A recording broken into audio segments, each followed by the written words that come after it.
folks, I hope you're doing well. It's the 15th for the 3rd, 2020 at 20 minutes past 5.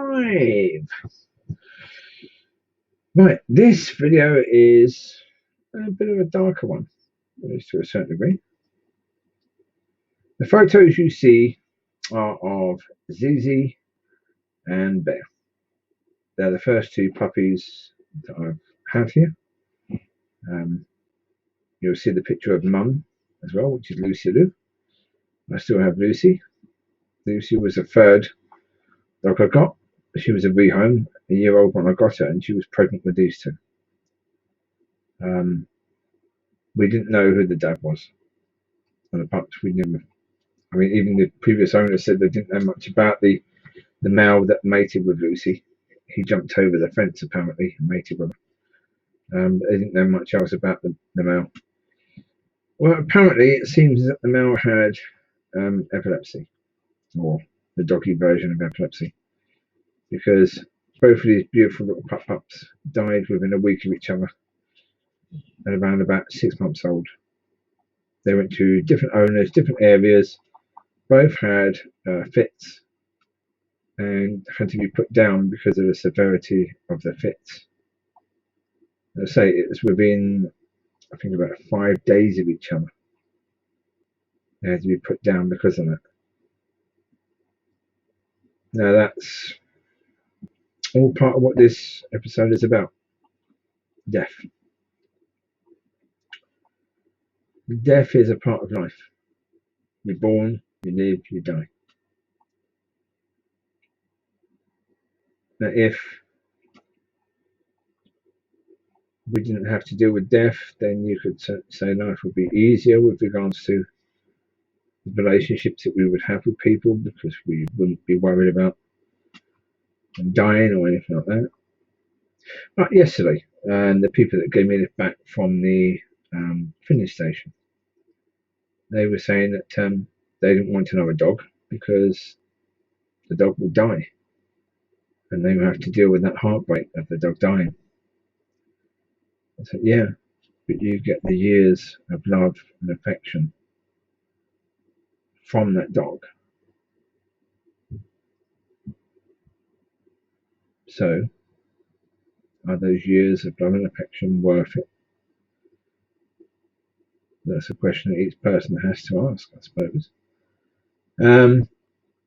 But death. Every living thing dies.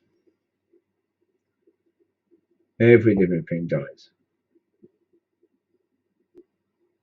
And death can be painful.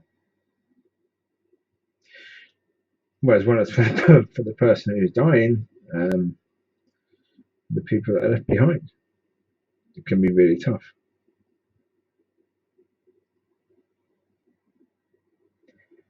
But how much tougher is it when you don't know the person is saved? Like, for example, if you knew that your dog or your cat would go to heaven once it died, and it would be there waiting for you for when you go there,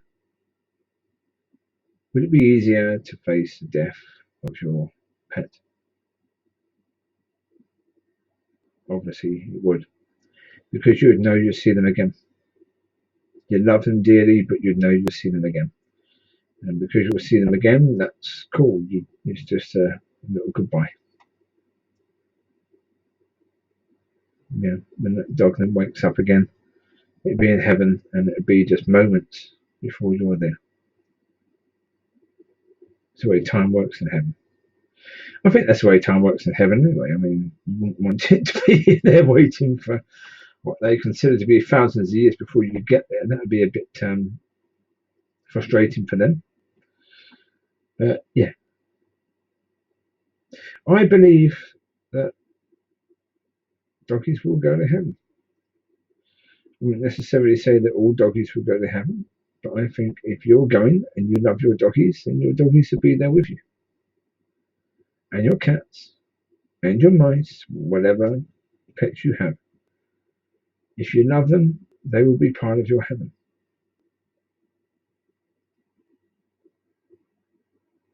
Now, I think realistically speaking, Generally speaking, dogs that have owners that go to hell won't be going to hell, and they probably won't be going to heaven. When they die, that'll be it. They're gone.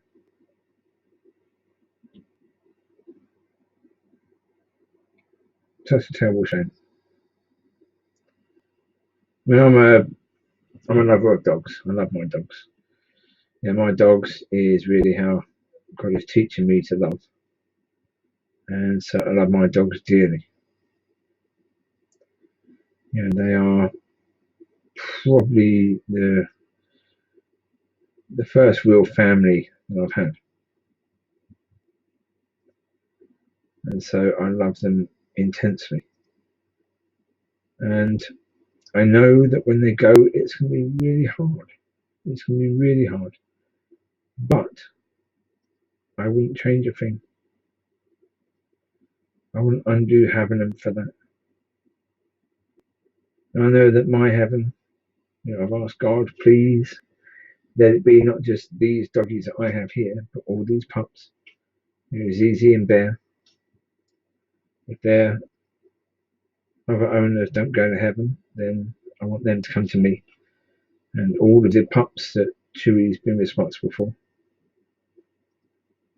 you know, which is about 80, you know, they will come to heaven, either with me or with the people that own them, if they go. Because really, that's what I want in my heaven. You know, loads of puppies. Loads of wonderful puppies running around and, you know, playing and all that. That's, to me, that is heaven. You know, so that'd be lovely if that can be my heaven. But what my heaven would be like, I don't know. I've not been there yet. So, and quite likely, by the time I find out, I won't be able to come back and tell him. So, unfortunately, you know, we just have to wait and see about that. But yeah, with regards to loved ones,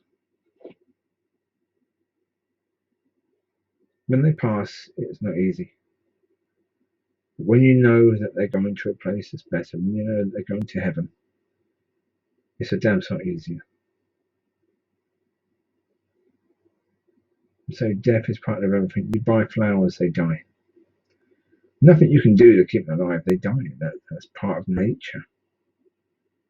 That's all part of the system on this earth. That what is born dies. You know? We have the beauty that goes with birth.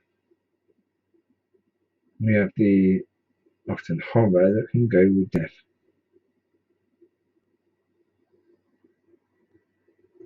Some people are fascinated by death.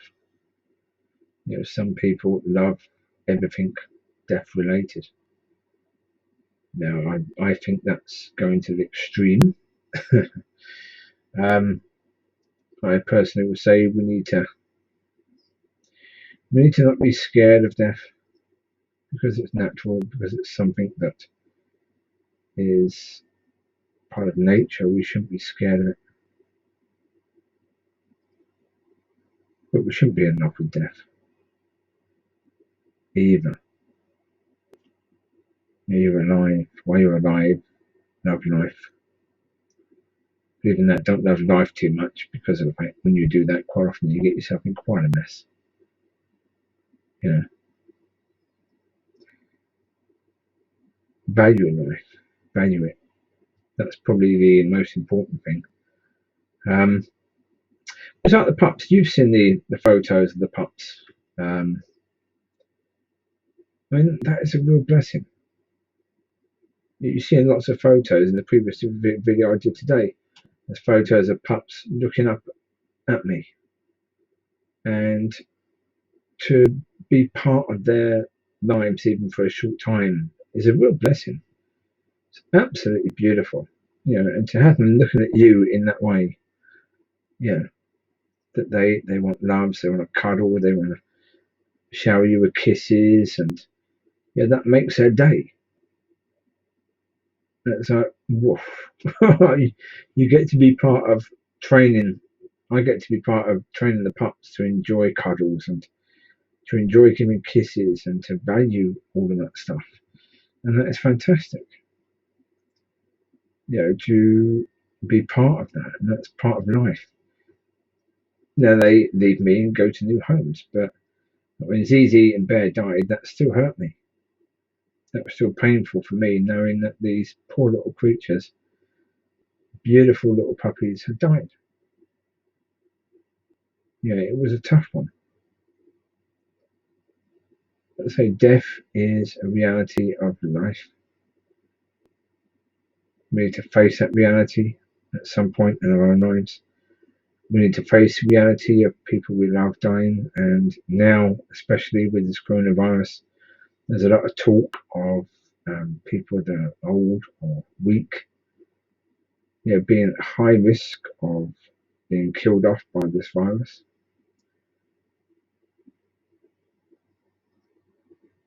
And again,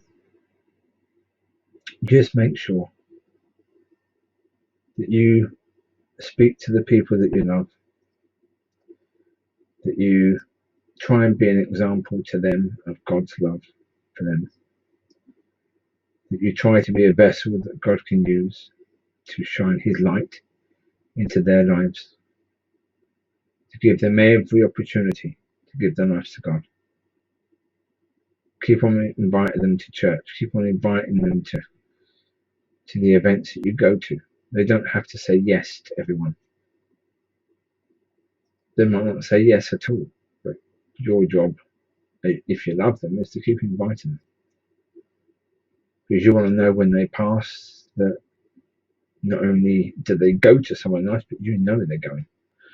You know they're going to heaven. That's going to make losing them so much easier for you. So if you want to see it from a selfish point of view, then go and be selfish. Understand that if your relative dies and they're not saved, it's going to be a lot harder on you to deal with their death. So make it easier on you.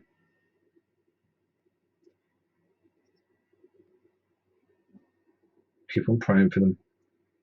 Keep on praying that God will use you to bless them and to help them to see what it is that you see. And not just your loved ones, but your colleagues and your friends and the people you go past on a daily basis, the people you will miss. All those people, when they pass, your life's going to be without somebody.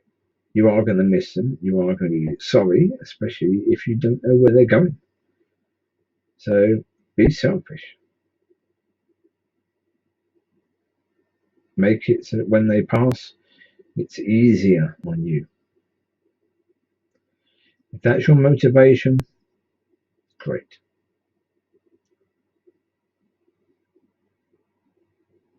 But understand, in the end, these are your loved ones. These are the people you're supposed to care about. And if you can't care enough to be an example to them, then what hope have you got of ever being a vessel for God to use to shine the light to people that you don't know? Although saying that, it is often the case you can't be the person who can shine the light to your family. Sometimes that is the case, that your family won't accept that God's work in your life no matter what they see. You look at the Lord himself, look at how his family dealt with him. They went around telling people he's losing his mind. Come on, Yeshua, you come with us. Come on, it's been a hard day. You're telling this person to pick up his bed and carry it out, and because he's healed. Come on, you come with us. You've had a hard day, haven't you? Yeah. That was his mother and his brothers. So, folks, It's not about you necessarily being the light that brings them to God, but it's about you being the light so that they have every opportunity to get to God. And it's very much the case that if you are the light, if you're a vessel that God can use, and if you're doing it because you love your family, you want to make it easier on you for when they die, you being that light will mean that you will impact someone else's life, and someone else will then be a vessel for God. And it could be that person whose light shines better for your family, the light that they notice. So don't look at it from the point of view that, well, if they're not going to notice, why should I make the effort? Well, because you might impact someone else that they will notice.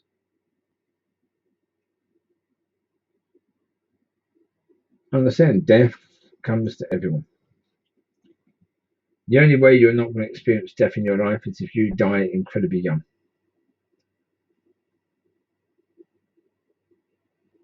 And in most cases, we've already experienced death of some sort. Whether it be death of an animal, whether it be death of a loved one. Even to the point of death of the flowers that we planted or the flowers that someone brought us.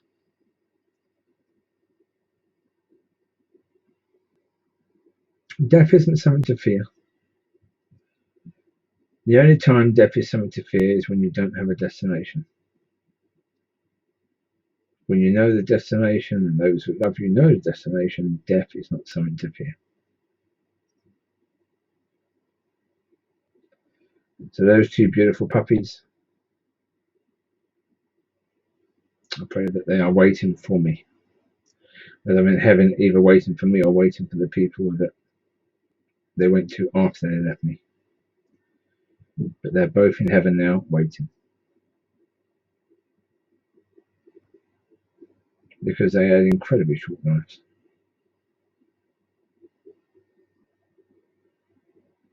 So that's what this one was about. This little video talking about death and talking about why death should be the motivation for us to get right with God and be led and be guided by the Holy Spirit, so that we can be an example, so that we can speak to our families and say the right things. Because I guarantee you, if you're not being led by the Holy Spirit, chances that the right thing's going to come in your head at the right time to say to them, to make them think, blinking, no, where did he get that information from? Or where did she get that information from? When the Holy Spirit is leading you, your barriers can be broken down just with one word. To be led and be guided by the Holy Spirit, be turned into a vessel that God can use. You can shine the light to your family, to your friends, so that when they die, you're secure. You can know they've been saved. They're saved, so they're going to be in heaven. And when you get to heaven, they'll be waiting for you.